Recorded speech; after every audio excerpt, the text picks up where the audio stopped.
بسم اللہ الرحمن الرحیم۔ سامعین، درس قرآن کی سلسلہ میں حاضر خدمت ہیں، سماعت فرمائیں۔ اعوذ باللہ من الشیطان الرجیم، بسم اللہ الرحمن الرحیم۔ مثل الذین ينفقون اموالهم في سبیل اللہ كمثل حبة انبتت 7 سنابل في كل سنبلة 100 حبة واللہ یضاعف لمن یشاء واللہ واسع علیم۔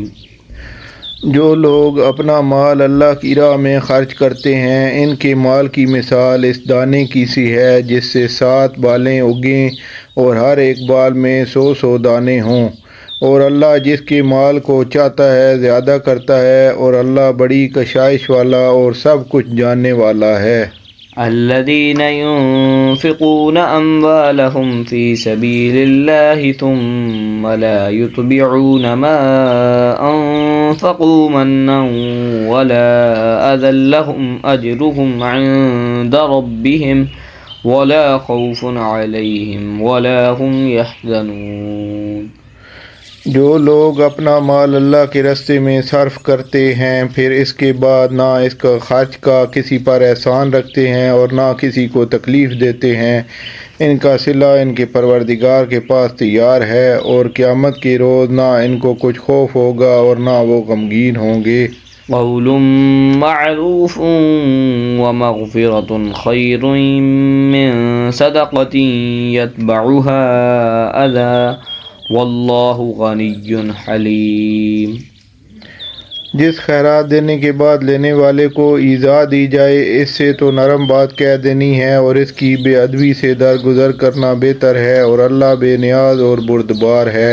یا ایہا الذین آمنوا لا تبطلوا صدقاتکم بالمن والأذى كالذي ينفق ماله رئاء الناس ولا يؤمن بالله واليوم الآخر فمثله كمثل صفوان عليه تراب فأصابه وابل فتركه صلدا لا يقدرون على شيء مما كسبوا والله لا يهدي القوم الكافرين۔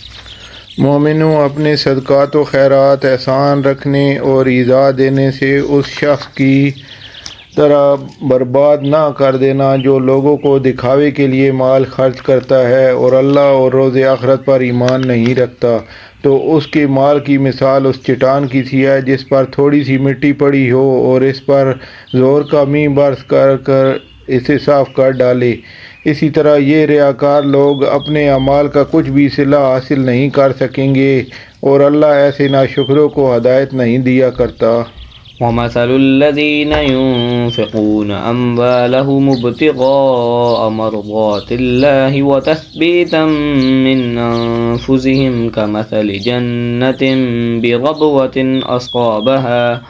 أَصْقَابَهَا وَابِلٌ فَآتَتْ أُكُلَهَا ضِعْفَيْنِ فَإِن لَّمْ يُصِبْهَا وَابِلٌ فَطَلٌ وَاللَّهُ بِمَا تَعْمَلُونَ بَصِيرٌ۔ اور جو لوگ اللہ کی خوشنودی حاصل کرنے کے لیے اور خلوص نیت سے اپنا مال خرچ کرتے ہیں، ان کی مثال ایک باغ کی سی ہے جو اونچی جگہ پر واقع ہو۔ جب اس پر مینہ پڑے تو دگنا پھل لائے، اور اگر مینہ نہ بھی پڑے تو خیر فوار ہی صحیح، اور اللہ تمام کاموں کو دیکھ رہا ہے۔ أَيَوَدُّ أَحَدُكُمْ أَن تَكُونَ لَهُ جَنَّةٌ مِّن نَخِيلٍ وَأَعْنَابٍ تَجْرِي مِن تَحْتِهَا الْأَنْهَارُ لَهُ فِيهَا مِن كُلِّ الثَّمَرَاتِ وَأَصَابَهُ الْكِبَرُ وَلَهُ ذُرِّيَّةٌ ضُعَفَاءُ فَأَصَابَهَا إِعْصَارٌ فِيهِ نَارٌ فَاحْتَرَقَتْ كَذَلِكَ يُبَيِّنُ اللَّهُ لَكُمُ الْآيَاتِ لَعَلَّكُمْ تَتَفَكَّرُونَ۔ بھلا تم میں سے کوئی یہ چاہتا ہے کہ اس کا کھجوروں اور انگوروں کا باغ ہو جس میں نہریں بہہ رہی ہوں، اور اس میں اس کے لیے ہر قسم کے میوے موجود ہوں، اور اسے بڑھاپا آ پکڑے اور اس کے ننھے ننھے بچے بھی ہوں، تو ناگہاں اس باغ پر آگ کا بھرا ہوا بگولا چلے اور وہ جل کر راکھ کا ڈھیر ہو جائے؟